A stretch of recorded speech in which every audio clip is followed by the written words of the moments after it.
और उस नूर का आलम देखो, इमाम हुसैन का आलम देखो।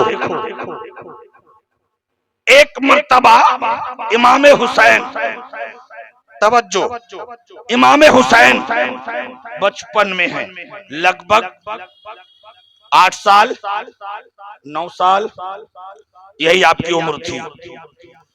फारूक आजम खलीफा अमीरुल मोमिनीन थे। मस्जिद नबवी में हजरत उमर मिंबर रसूल पर बैठकर खुतबा दे रहे थे। हजरत इमाम हुसैन आ गए, हजरत इमाम हुसैन आ गए। जब इमाम हुसैन को हजरत उमर ने देखा, मिंबर से उतर आए, खुतबा छोड़ दिया। खुतबा छोड़ दिया क्यों?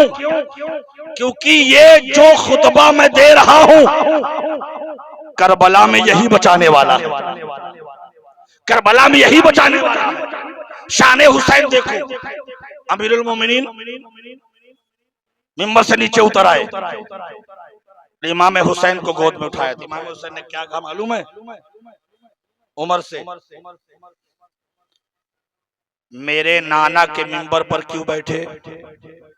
तवज्जो, बचपना है ना, ऐसा होता है। मेरे नाना के मिंबर पर आप क्यों बैठे?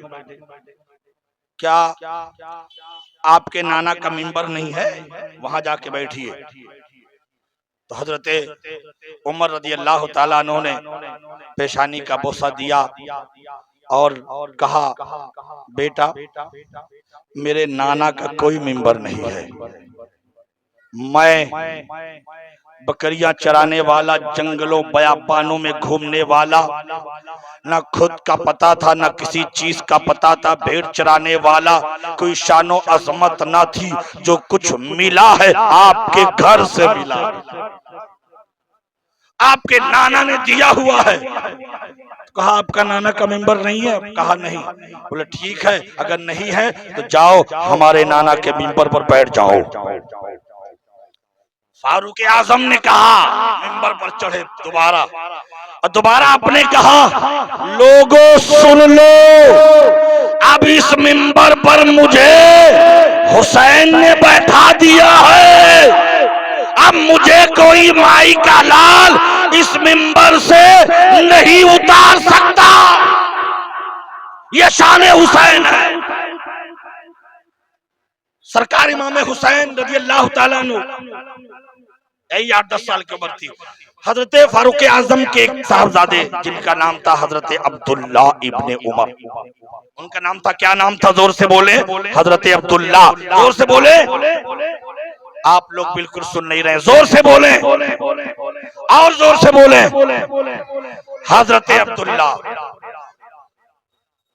हजरत अब्दुल्ला रज़ियल्लाहु ताला अन्हु के रास्ते से गुजर हुआ। एक तरफ से इमाम हुसैन आ रहे थे और मिल गए। बातों बातों में जरा बात बढ़ गई, और जब बात बढ़ गई ना, इमाम हुसैन ने जलाल में कहा, अब्दुल्ला क्या बोलते हो तुम तो तुम्हारा बाप भी मेरे नाना का गुलाम है। सुभान अल्लाह। तुम्हारा बाप भी मेरे नाना का गुलाम है। उनकी भी उम्र वही 8-10 साल थी अब्दुल्ला की। उनको लगा यार हमारे वालिद इस वक्त खलीफा हैं, अमीरुल मोमिनीन है, 22 लाख मुरब्बा जमीन पर हुकूमत है, बैठे मदीने में है, खबर पूरी हुकूमत पर रखते हैं, और ये कह रहे हैं कि गुलाम है। उनको लगी बात, दौड़े गए हजरत उमर के पास। अब्बा आज हुसैन ने कहा कि तुम्हारे बाप भी मेरे नाना के गुलाम हैं। तो उमर ने कहा अच्छा, हुसैन ने ऐसे ही कहा? हाँ ऐसे ही कहा। कहा अच्छा ऐसा करो, ये ले लो कलम, ये लो कागज, और जाओ ये जो उन्होंने कहा है इसे लिखवा लाओ। सुभान अल्लाह, इसे लिखवा लाओ।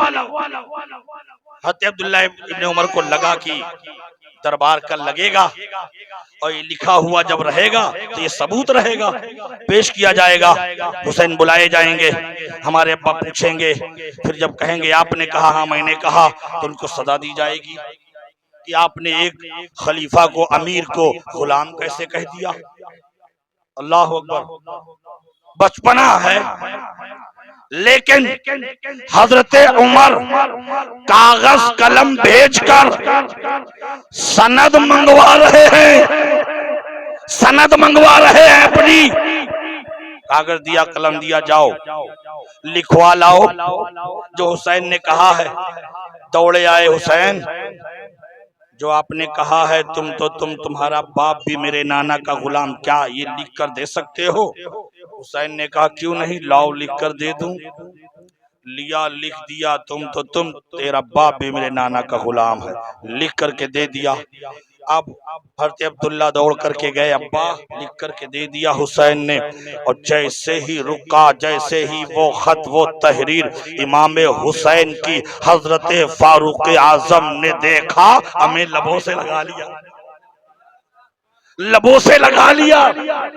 हमें क्यों ना लबों से लगाते, क्योंकि उमर जानते हैं एक बार बचपने में हजरत इमाम हसन हुसैन इन दोनों को लिखने के लिए तख्ती दी गई, जरा नकल लिखो, आज लिखो, दोनों इससे पता चलेगा किसकी तहरीर अच्छी है। लिखो दोनों लोग तख्ती, दोनों लोग तख्ती लिखे, तहरीर किसकी अच्छी है। दौड़ के अम्मा के पास, हजरत फातिमा के पास, अम्मा मैंने लिखी है। हुसैन ने कहा मैंने लिखा है। इमाम हसन ने कहा ये तख्ती मैंने लिखा है। अम्मी बताओ इसमें हमारी लिखाई अच्छी है या हुसैन की लिखाई अच्छी है? अब हजरत फातिमा कैसे बताएं किसकी लिखाई अच्छी है? दोनों अपनी जगह के सहसवार, किसे खुश करें किसे नाराज करें। एक को कहेंगे तेरी अच्छी है, दूसरा नाराज होगा। उन्होंने कहा ऐसा करो, जाओ अपने अब्बा से, अली से पूछ लो। दौड़ो दौड़े वहां गए, अली के पास, बाबा जान ये मैंने लिखा है। इमाम हुसैन ने कहा ये मैंने तहरीर लिखी है। इमाम हसन ने कहा मैंने लिखी है, इसमें किसकी तहरीर अच्छी है? तो कहा मैं कैसे बताऊं। हजरत अली भी सोचने लगे कैसे बताऊं किसकी तहरीर अच्छी है, क्योंकि ये दोनों लाल मेरे नबी के प्यारे हैं। ये दोनों लालों को मेरे नबी कहते हैं, इनको रुलाना मत, जब ये रोते हैं मुझे तकलीफ होती है। मैं कैसे कहूं कि एक की सही है एक की नहीं सही है। इसलिए आपने भी फैसला नहीं किया। कहा बेटा अपने नाना के पास चले जाओ, वहां पूछ लो किसकी लिखाई अच्छी है। दौड़े दौड़े दोनों फूल सरकार की बारगाह में पहुंचे। या रसूल अल्लाह, हसन ने कहा ये मैंने लिखा है। या रसूल अल्लाह, हुसैन ने कहा ये मैंने लिखा है। या रसूल अल्लाह आप बताएं दोनों की लिखाई इनमें किसकी अच्छी है, किसकी तहरीर बढ़िया है, किसकी तहरीर बेहतरीन है। तो सरकार ने देखा, कहा अच्छी तो ठीक है दोनों की, लेकिन फैसला तो करना है ना किसी एक की तरफ किया, ये वाली थोड़ा ज्यादा सही है, ये वाली थोड़ा कम सही है, थोड़ा तुम और अच्छी तैयारी करो। अब ऐसा कहना, लेकिन अगर ऐसा कहूंगा तो दो में से एक नाराज होगा, और इनकी नाराजगी मुझे पसंद नहीं। मुझे क्या खुद खुदा को पसंद नहीं, इनकी नाराजगी खुद खुदा को पसंद नहीं। अब मेरे नबी ने अल्लाह की बारगाह में रिज़ा पेश किया, मौला किसकी लिखाई अच्छी है अब तू ही बता दे, अब तू बता दे। तो अल्लाह ने भी कहा वाह, फातिमा ने नहीं बताया, अली ने नहीं बताया, तुमने भी नहीं बताया, हम कैसे बताएं? क्योंकि हम भी तो मोहब्बत करते हैं। अगर बताएंगे किसी एक की लिखाई अच्छी एक की लिखाई नहीं अच्छी, तो उसमें से एक नाराज होगा। हम तो दोनों को नाराज नहीं करना चाहते। जब तुमने नाराज नहीं किया, अली ने नाराज नहीं किया, फातिमा ने नाराज नहीं किया, खुदा कैसे नाराज कर सकता है?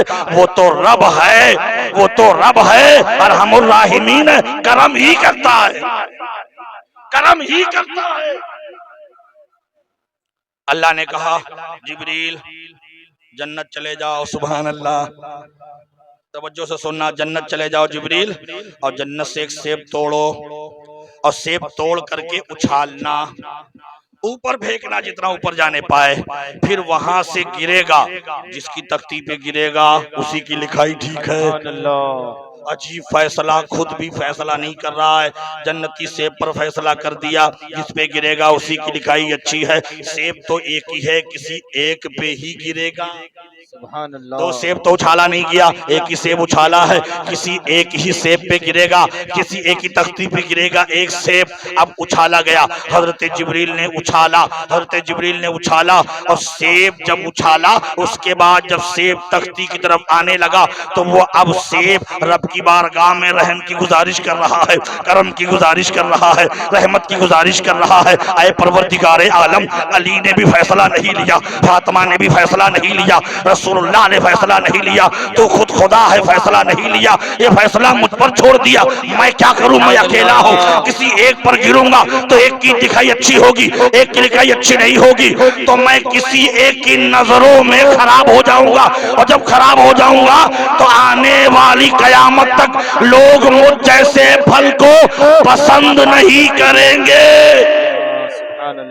मौला कुछ करम कर दे। जब ये कहा सेब ने तो अल्लाह की रहमत जोश में आई, और जब वो सेब गिरा, गिरते गिरते खुद से आधा हो गया, आधा हसन की तख्ती पे गिरा, आधा हुसैन। नारे तकबीर, नारे रिसालत, जिक्रे शुहदाए करबला, मसलके आला हजरत, नारे तकबीर, नारे रिसालत।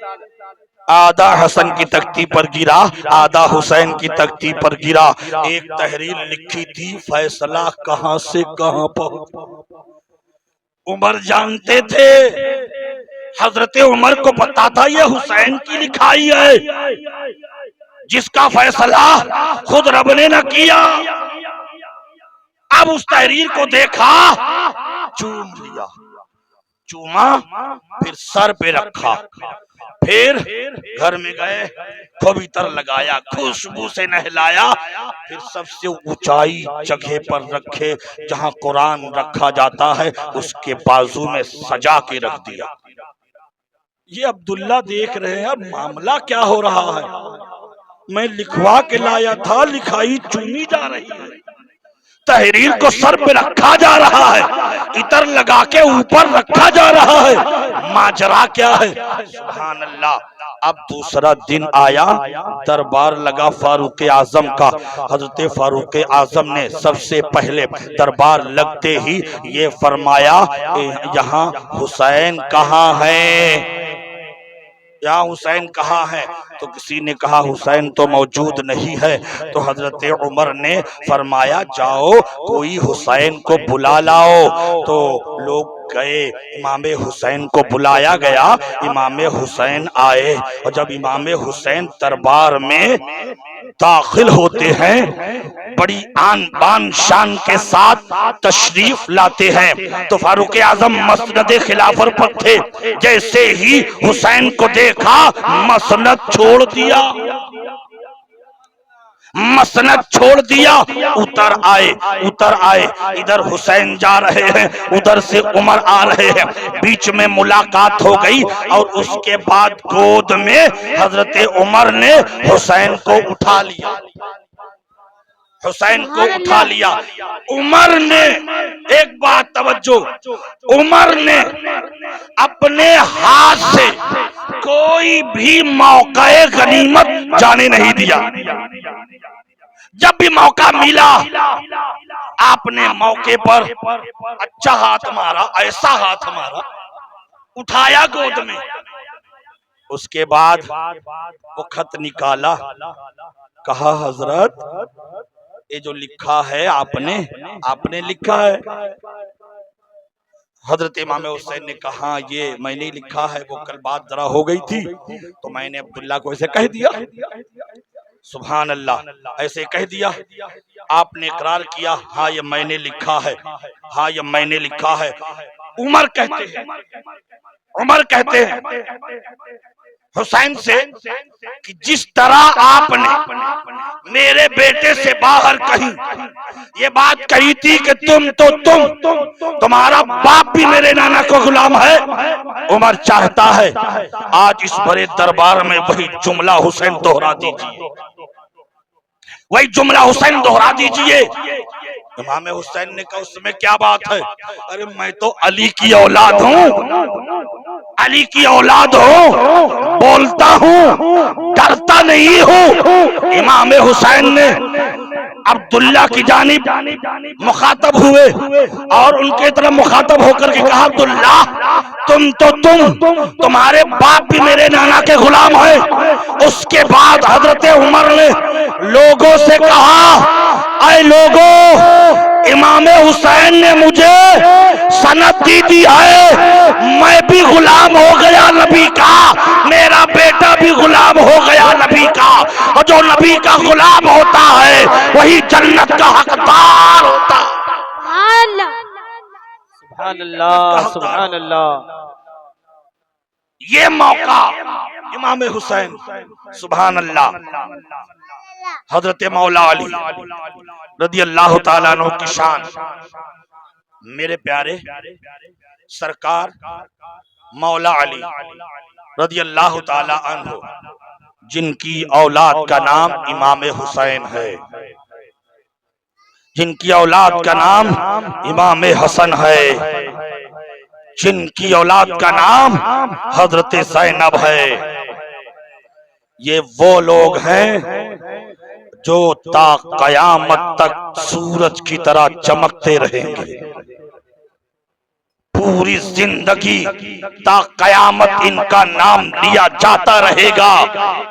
इसलिए मेरे नबी ने फरमाया है हुसैन मुझसे हैं और मैं हुसैन से हूँ, मतलब हुसैन मेरी बेटी के बेटे हैं, इसलिए मुझसे है और मेरा दीन जो कयामत तक चलेगा वो हुसैन की वजह से चलेगा, इसलिए मैं हुसैन से हूँ।